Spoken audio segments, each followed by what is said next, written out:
어느 가정의 아버지가 거실에서 과자를 먹고 있었습니다.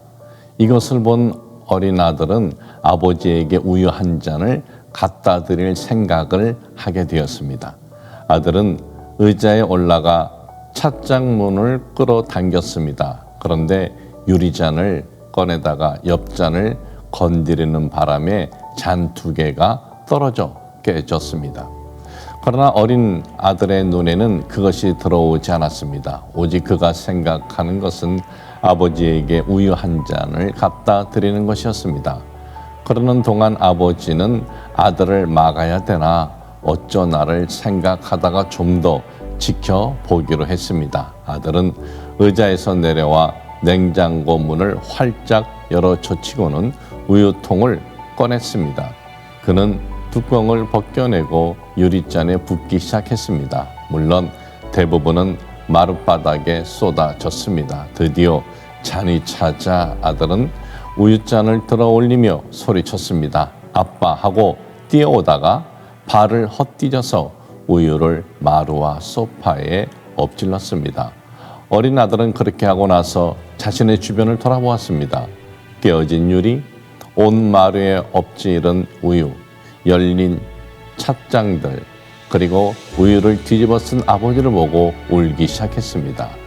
젖은 눈물 사이로 아버지를 바라보았는데 아버지는 곧 미소를 지었습니다.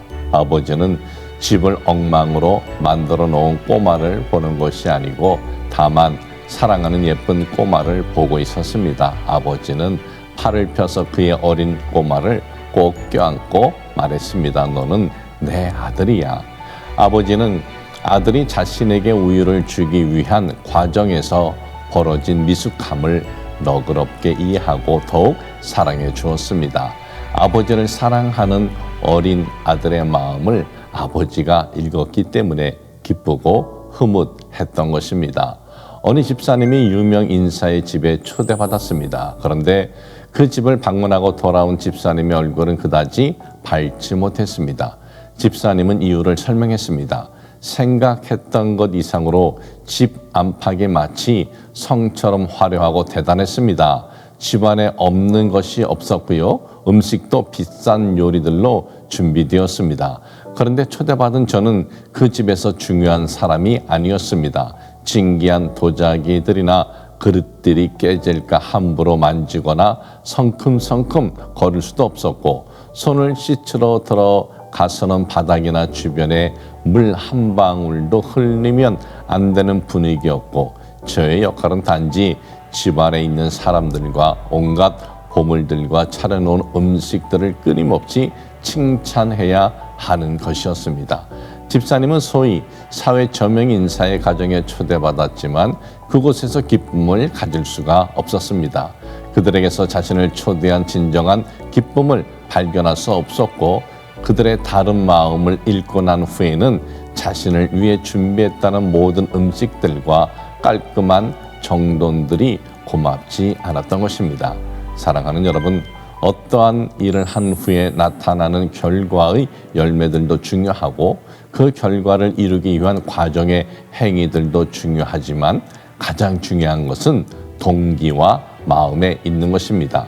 세상에선 아무리 좋은 의도나 생각을 갖고 시작했다 해도 그것을 이루기 위해 나타나는 모습들이나 결과가 훌륭하지 않다면 지탄을 받기도 합니다. 그러나 언제나 우리 마음의 중심을 보시는 하나님께서는 당신이 하나님을 사랑하고 기뻐하기 위해 혹은 영광 드리기 위해 품은 당신의 마음을 보실 뿐 그것을 이루는 과정에서의 때로는 발생하는 실수와 실패를 기억하지 않으십니다. 오늘도 우리는 하나님께 어떤 행위가 우선이 아니라 우리 마음, 우리의 의도가 우선임을 잊지 마십시오. 부는 바람, 그 바람에 내 몸을 맡겨